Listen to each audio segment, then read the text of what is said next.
ಎಲ್ಲ ಸ್ಪರ್ಧಾರ್ಥಿಗಳಿಗೆ competitive exams ಅನ್ನ ಓದ್ತಿರೋರಾಗಿರ್ಬೋದು, ಆಮೇಲೆ ಪ್ಯೂ ಲೆಕ್ಚರ್ ರಿಕ್ರೂಟ್ಮೆಂಟ್ಗೆ ಸಂಬಂಧಪಟ್ಟಂತೆ ಸ್ಟಡಿ ಮಾಡ್ತಿರೋರಾಗಿರ್ಬೋದು.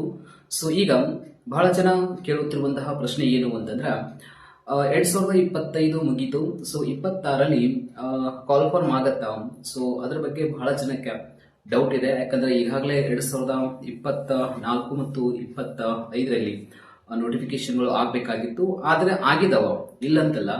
ಕೆಲವೊಂದು ಡಿಪಾರ್ಟ್ಮೆಂಟ್ಗಳಲ್ಲಿ ಇರುವಂತಹ ಕೆಲವೊಂದು ಸಮಸ್ಯೆಗಳನ್ನ ಈಗಾಗಲೇ ಸರಿ ಮಾಡಲಾಗಿದೆ. ಸೊ ಅದಕ್ಕೆಲ್ಲ ರಾಜ್ಯ ಮಟ್ಟದಲ್ಲಿ ಕೆಲವೊಂದು ಹೋರಾಟಗಳು ಕೂಡ ಆಗಿದ್ದು, ಸೊ ಅದು ಬದಲಾವಣೆಗಳು ಕೂಡ ಆಗ್ತಾ ಇದಾವ. ಆ ಒಂದು ನಿಟ್ಟಿನಲ್ಲಿ 2026ರಲ್ಲಿ ನಮಗೆ ಭರವಸೆ ಇದೆ.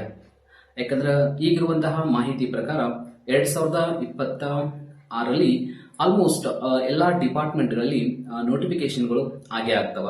ಸೊ ಈ ಒಂದು ನಿಟ್ಟಿನಲ್ಲಿ ನೀವು ಯಾವುದೇ ಒಂದು ಪೋಸ್ಟ್ ಸಲುವಾಗಿ ಅಥವಾ ಯಾವುದೇ ಒಂದು ಎಕ್ಸಾಮ್ ಸಲುವಾಗಿ ನೀವು ಓದ್ತಾ ಇದ್ರೆ ಅದನ್ನ ಕಂಟಿನ್ಯೂ ಮಾಡೋದು ಬೆಟರ್ ಇದೆ. ಯಾಕಂದ್ರೆ ಈಗಾಗಲೇ ನನಗೆ ಕೆಲವರು ಮೆಸೇಜ್ ಮಾಡ್ತಿರ್ತೀರಿ.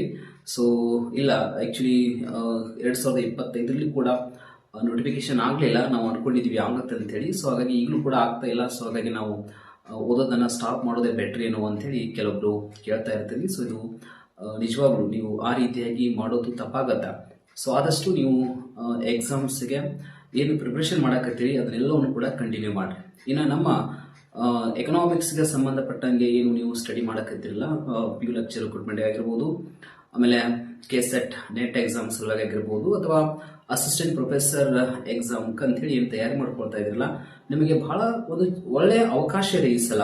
ಯಾಕಂತಂದ್ರ ನೀವು ಡಿಗ್ರಿ ಪೋಸ್ಟ್ಗಳನ್ನ ನೋಡ್ಕೊಳ್ರಿ, ಅಲ್ಲಿ ಕೂಡ ಹೆಚ್ಚು ಎಕನಾಮಿಕ್ಸ್ ಪೋಸ್ಟ್ಗಳನ್ನ ತುಂಬಿಕೊಳ್ತಾ ಇದ್ದಾರೆ. ಆಮೇಲೆ ಪಿ ಯು ಲೆಕ್ಚರ್ ಕೂಡ ಹೆಚ್ಚು ಎಕನಾಮಿಕ್ಸ್ ಲೆಕ್ಚರ್ಸ್ ಗಳನ್ನ ನೇಮಕ ಮಾಡಿಕೊಳ್ಳುವಂತಹ ಲಿಸ್ಟ್ ಈಗಾಗಲೇ ನಿಮ್ಗೆ ಗೊತ್ತಿದೆ. ಸೊ ಜಾಸ್ತಿ ಹುದ್ದೆಗಳು ಇರುವಂತದ್ದು ಕೂಡ ನಿಮ್ಗೆ ಗೊತ್ತಿದೆ. ಸೊ ಹಾಗಾಗಿ ಎಕನಾಮಿಕ್ಸ್ ದವರು ನೀವು ಆದಷ್ಟು ಒಳ್ಳೆಯ ಪ್ರಯತ್ನ ಮಾಡೋದು ಬಹಳ ಇಂಪಾರ್ಟೆಂಟ್. ಇನ್ನು ಇಲ್ಲಿ ನನಗೆ ಕಂಡು ಬರುವಂತಹ ಕೆಲವೊಂದು ಡಿಫರೆನ್ಸ್ ಏನು ಅಂತಂದ್ರೆ, ಬಹಳ ಜನ ಈಗ ಫ್ರೆಶರ್ಸ್ ಇರ್ತೀರಿ, ನಿಮಗೆ ಏನಾಗಿರುತ್ತೆ ಅಂತಂದ್ರೆ ಸಬ್ಜೆಕ್ಟ್ ಲಿಂಕ್ ಇರುತ್ತೆ. ಸೊ ಹಾಗಾಗಿ ಅದನ್ನ ಸ್ವಲ್ಪ ಎಫರ್ಟ್ ಮಾಡಿದ್ರು ಕೂಡ ಕ್ಲಿಕ್ ಆಗುವಂತ ಚಾನ್ಸಸ್ ಜಾಸ್ತಿ ಇದೆ. ಯಾಕಂತಂದ್ರ ನಾವು ಈಗ ಲಾಸ್ಟ್ ಏನು ಅಸಿಸ್ಟೆಂಟ್ ಪ್ರೊಫೆಸರ್ ಎಕ್ಸಾಮ್ ಮುಗಿತಲ್ಲ 2020ಯಲ್ಲಿ ಏನದು ಫೈನಲ್ ಆಯ್ತಲ್ಲ, ಸೊ ಅದು ಅಲ್ಲಿ ಜಾಸ್ತಿ ಕ್ಲಿಕ್ ಆದವ್ರು ಯಾರಿದಾರ ಅಂತಂದ್ರೆ ಆಲ್ಮೋಸ್ಟ್ ಫ್ರೆಶರ್ಸ್ ಜಾಸ್ತಿ ಇದ್ದಾರೆ. ಈಗ 40 ವಯಸ್ಸಾದವರು 35 ವಯಸ್ಸಾದವ್ರಕ್ಕಿಂತ ಹೆಚ್ಚಾಗಿ 25ರಿಂದ 30 ಹಿಂಗೆ ಈ ಏಜ್ ಒಳಗೆ ಜಾಸ್ತಿ ಕ್ಲಿಕ್ ಆಗಿರುವಂತವರು ಕಂಡು ಬರ್ತಾ ಇದ್ದಾರೆ. ಇದಕ್ಕೆ ಕಾರಣ ಏನು ಅಂತಂದ್ರೆ, ಎಕನಾಮಿಕ್ಸ್ ಅನ್ನೋದು ಆ ಸಬ್ಜೆಕ್ಟ್ ಹೆಂಗಿದೆ ಅಂತಂದ್ರೆ ಅದನ್ನ ನೀವು ಬಹಳ ದೂರಕ್ಕೆ ಇಟ್ಬಿಟ್ರೆ, ಅದನ್ನ ನೀವು ಕಂಟಿನ್ಯೂ ಆಗಿ ಸ್ಟಡಿ ಮಾಡಿಲ್ಲ ಅಂದ್ರೆ ಅದು ನಿಮ್ಗೆ ಹತ್ತೋದಿಲ್ಲ, ಅದು ದೂರ ಹೋಗ್ಬಿಡತ್ತ. ಸೊ ಆ ಒಂದು ನಿಟ್ಟಿನಲ್ಲಿ ನನ್ನ ಒಂದು ಅಭಿಪ್ರಾಯದ ಪ್ರಕಾರ ನೀವು ಎಕನಾಮಿಕ್ಸ್ ಅಲ್ಲಿ ನೀವು ಸಕ್ಸಸ್ ಆಗ್ಬೇಕಾದ್ರೆ, ಎಕನಾಮಿಕ್ಸ್ ಅಲ್ಲಿ ನೀವು ಲೆಕ್ಚರರು ಪ್ರೊಫೆಸರ್ಸ್ ಆಗ್ಬೇಕಾದಂದ್ರೆ ಅದನ್ನ ಸ್ಟಡಿಯನ್ನ ಕಂಟಿನ್ಯೂ ಆಗಿ ಇಡೋದು ವೆರಿ ಇಂಪಾರ್ಟೆಂಟ್ ಇದೆ. ಅದಂತೂ ನೀವು ಮಾಡಲೇಬೇಕಾಗತ್ತೆ, ಅದನ್ನು ಎಲ್ಲರೂ ಕೂಡ ಮಾಡಬೇಕು. ಈ ನೆಕ್ಸ್ಟ್ ಬಹಳ ಜನ ಈಗ ಏನಾಗ್ತಾ ಇದೆ ಅಂದ್ರೆ ಡಿಸ್ಟೆನ್ಸ್ ಎಜುಕೇಶನ್ ಮಾಡ್ತಾ ಇದ್ದಾರೆ, ಅಂದ್ರೆ ದೂರ ಶಿಕ್ಷಣವನ್ನು ಪಡ್ಕೊಳ್ತಾ ಇದ್ದಾರೆ. MA ಅವರ ಒಂದು ನಿಟ್ಟಿನಲ್ಲಿ ಏನಾಗಿದೆ ಅಂತಂದ್ರೆ, ಈ MA ಎಕನಾಮಿಕ್ಸ್ ಮಾಡಿದಾಗಲೂ ಕೂಡ ಸ್ಕೋರ್ ಒಂದು ಮಟ್ಟಿಗೆ ಎಲಿಜಿಬಲ್ ಆಗ್ತಾರೆ, ಇಲ್ಲಂತಲ್ಲ. ಬಟ್ ಆದ್ರೆ ಅವ್ರಿಗೆ ಏನಾಗುತ್ತೆ ಅಂದ್ರೆ ಡಿಸ್ಟೆನ್ಸ್ ಎಜುಕೇಶನ್ ಮಾಡಿದವ್ರಿಗೆ ಅಷ್ಟು ಬೇಗ ಎಕನಾಮಿಕ್ಸ್ ಇರುವಂತಹ ಎಷ್ಟೋ ಥಿಯರಿಗಳು ಬೇಗನೆ ಅರ್ಥ ಆಗೋದಿಲ್ಲ. ಸೊ ಇದು ಡಿಫಿಕಲ್ಟ್ ಆಗಿರುತ್ತೆ. ಸೊ ಅವರು ಆದಷ್ಟು ಹೆಚ್ಚಿಗೆ ಎಫರ್ಟ್ ಅನ್ನ ಮಾಡಬೇಕಾಗತ್ತೆ. ಇದು ಒಂದ್ ಕಡೆ. ಇನ್ನು ನಾನು ಕ್ಲಾಸಸ್ ಅನ್ನ ಮಾಡಿದಾಗ ಸ್ಪೆಷಲ್ ಆಗಿ ನಾನು ಕೆಲವೊಂದು ವಿಡಿಯೋಗಳನ್ನ ಯೂಟ್ಯೂಬ್ ಅಲ್ಲಿ ಅಪ್ಲೋಡ್ ಮಾಡಿದಾಗ ಬಹಳ ಜನ ಮೆಸೇಜ್ ಮಾಡಿರ್ತಾರೆ. So for example PU lecture recruitment ಯಾವಾಗ ಅಂತೇಳಿ ಕೆಲವೊಂದು ವಿಡಿಯೋ ಮಾಡಿದ್ದೆ.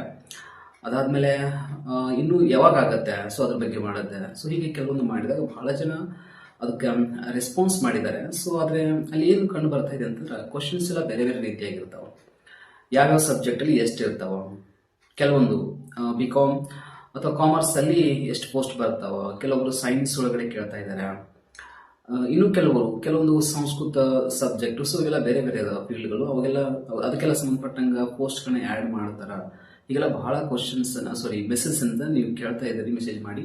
ಬಟ್ ಅದಕ್ಕೆ ಇರುವಂತಹ ಉತ್ತರ ಏನು ಅಂತಂದ್ರೆ, ನೋಟಿಫಿಕೇಶನ್ ಆಗೋರಿಗೂ ಕೂಡ ಅದ್ರ ಬಗ್ಗೆ ನಾವು ಅಷ್ಟು ಈಸಿಯಾಗಿ ಹೇಳಕ್ ಆಗಂಗಿಲ್ಲ. ಯಾಕಂದ್ರೆ ಈಗ ನಿಮಗ ನಾವು ಏನಾದ್ರೂ ಅಂತಹ ಸಲಹೆಯನ್ನು ಕೊಟ್ಟಿವಿ ಅಂತಂದ್ರೆ ಅದು ತಪ್ಪಾಗಬಹುದು. ಯಾಕಂದ್ರೆ ನೋಟಿಫಿಕೇಶನ್ ಆಗುವವರೆಗೂ ಕೂಡ ಅಷ್ಟು ಗ್ಯಾರಂಟಿ ಆಗಿ ಹೇಳಕ್ ಬರಂಗಿಲ್ಲ. ಯಾಕಂದ್ರೆ ಅವ್ರಿಗೆ ಎಷ್ಟು ಅದ್ರ ಬಗ್ಗೆ ಇನ್ನು ಫೈನಲ್ ಆಗುತ್ತಾ, ಆಕ್ಚುಲಿ ಈಗಂತೂ ಫೈನಲ್ ಇದೆ ಇಲ್ಲ ಅಂತಲ್ಲ, ಬಟ್ ಅವರು ಅದನ್ನು ನೋಟಿಫಿಕೇಶನ್ ಮಾಡುವಂತ ಸಂದರ್ಭದಲ್ಲಿ ಯಾವ ರೀತಿಯಾಗಿ ಡಿಸಿಷನ್ ತೆಗೆದುಕೊಂಡು ಅದನ್ನು ಮಾಡ್ತಾರೆ ಅಂತ ಹೇಳಿಕ್ಕಾಗಂಗಿಲ್ಲ. ಸೊ ಆ ರೀತಿಯಾಗಿ ಸ್ವಲ್ಪ ಟೈಮ್ ಬೇಕಾಗುತ್ತೆ ನಿಮ್ಗದು ಕನ್ಫರ್ಮೇಶನ್ ಸಲುವಾಗಿ. ಇನ್ನು ಕೆಲವೊಬ್ರು ಏನ್ ಮಾಡಿದ್ದಾರೆ ಅಂದ್ರೆ ಏಜ್ ರಿಲ್ಯಾಕ್ಸೇಷನ್ ಬಗ್ಗೆ ಕ್ವಶನ್ ಕೇಳಿದ್ದಾರೆ. ಸೊ ಅವರ ಒಂದು ಪ್ರಶ್ನೆಗೆ ಉತ್ತರ ಅಂತ ಏನು ಅಂತಂದ್ರೆ 100% ಈ ಸಲ ಏಜ್ ರಿಲ್ಯಾಕ್ಸೇಷನ್ ಅಂತೂ ಕೊಡ್ತಾರೆ, ಬಟ್ ಎಷ್ಟು ಕೊಡ್ತಾರೆ ಅನ್ನೋದು ಮ್ಯಾಟರ್ ಆಗುತ್ತೆ. ಓಕೆನಾ, ಅದ್ರ ಬಗ್ಗೆ ನಿಮಗೆ ಸ್ವಲ್ಪ ಮಾಹಿತಿ ಗೊತ್ತಿರಲಿ. ಇನ್ನ ನೋಟಿಫಿಕೇಶನ್ ಅಂತ ಬಂದ್ರೆ ಅದು ಕೇವಲ ಪ್ಯೂ ಲೆಕ್ಚರ್ ಅಷ್ಟೇ ಅಂತ ಆಗೋದಿಲ್ಲ, ಅದನ್ನು ಆಗುತ್ತೆ. ಪ್ಲಸ್ GPS ಸ್ಟಾರ್ ಆಗಿರ್ಬೋದು, HS ಸ್ಟಾರ್ ಆಗಿರ್ಬೋದು. ಅಂದ್ರೆ ನಾನು ಜಾಸ್ತಿ ಇದರ ಬಗ್ಗೆ ಡಿಸ್ಕಷನ್ ಮಾಡ್ತೀನಿ ಅಂತಂದ್ರೆ ಟೀಚಿಂಗ್ ಪೋಸ್ಟ್ ಗಳ ಬಗ್ಗೆ ಜಾಸ್ತಿ ಡಿಸ್ಕಷನ್ ಮಾಡುವಂಥದ್ದು. ಅದನ್ನು ಹೊರತುಪಡಿಸಿದ್ರೆ SD, FD, KS ಇಂಥವೆಲ್ಲ ಅದು ಬೇರೆ, ಅದ್ರ ಬಗ್ಗೆ ನಾನು ಹೆಚ್ಚಾಗಿ ಡಿಸ್ಕಷನ್ ಮಾಡೋದು ಕಡಿಮೆ. ಬಟ್ ಜಾಸ್ತಿ ನಾನು ಟೀಚಿಂಗ್ ಪೋಸ್ಟ್ ಗಳ ಬಗ್ಗೆ ಡಿಸ್ಕಷನ್ ಮಾಡ್ತಾ ಇರ್ತೀನಿ. ಈಗ ಒಂದು ವಿಷಯ ನಮಗೆ ಕ್ಲಿಯರ್ ಇದೆ, ಏನು ಅಂತಂದ್ರೆ ಈ HSTR ಏನ್ ಮಾಡ್ತಾ ಇದ್ದಾರೆ ಅಂತಂದ್ರೆ ಕೆಲವೊಂದು ಏನು ಕ್ರಮಾಂಕಗಳನ್ನ ಅಂತಂದ್ರೆ ಈಗ PUC ಡಿಗ್ರಿ ಮತ್ತು ಏನು B.Ed ದಲ್ಲಿ ಏನ್ ತೆಗೆದುಕೊಂಡಿದ್ದಾರೆ ಮಾರ್ಕ್ಸ್ ಅನ್ನ ಅದನ್ನ ಕನ್ಸಿಡರ್ ಮಾಡೋದು, ಎಷ್ಟೆಷ್ಟು ಪರ್ಸೆಂಟೇಜ್ ಕನ್ಸಿಡರ್ ಮಾಡಬೇಕು ಅನ್ನೋದ್ರ ಬಗ್ಗೆ ಕೆಲವೊಂದು ಮಾಹಿತಿ ಇದೆ ಆಕ್ಚುಲಿ. ಬಟ್ ಅದನ್ನ ನೋಟಿಫಿಕೇಶನ್ ಆಗೋ ಟೈಮಲ್ಲಿ ಅವರು ಕೆಲವೊಬ್ರು ಹೇಗೆ ಇದ್ರ ಬಗ್ಗೆ ರಿಯಾಕ್ಟ್ ಮಾಡ್ತಾ ಇದ್ದಾರೆ ಅಂತಂದ್ರೆ ಆಕ್ಚುಲಿ ಕೆಲವೊಬ್ರು ಅದನ್ನ ಇರಬೇಕು, ಕ್ರಮಾಂಕಗಳನ್ನ ತೆಗೆದುಕೊಳ್ಬೇಕು. ಯಾಕಂದ್ರೆ ಅದು ಹಿಂದಿನ ಶೈಕ್ಷಣಿಕ ವರ್ಷದಲ್ಲಿ ನಾವು ಗಳಿಸಿರುವಂತಹ ಅಂಕಗಳ ಒಂದು ಮೌಲ್ಯವು ಕೂಡ ಕನ್ಸಿಡರ್ ಮಾಡ್ದಂಗೆ ಆಗುತ್ತೆ. ಹೀಗಾಗಿ ಅದು ಬೆಟರ್ ಅಂತ ಕೆಲವರು ಹೇಳ್ತಾರೆ. ಅದು ಇನ್ನೊಬ್ರು ಕೆಲವರು ಹೆಂಗ್ ವಾದ ಮಾಡ್ತಾರೆ ಅಂತಂದ್ರೆ ನಾವು ಹಿಂದೆ ಈ ಒಂದು 5-10 ವರ್ಷಗಳ ಹಿಂದೆ ನಮ್ಮ B.Ed ಅಥವಾ BA ಕೋರ್ಸಸ್ ಎಲ್ಲ ನಾವು ಮಾಡುವಾಗ ನಮ್ಮ ಸ್ಕೋರ್ ಬಹಳ ಕಡಿಮೆ ಆಗ್ತಾ ಇದ್ವು.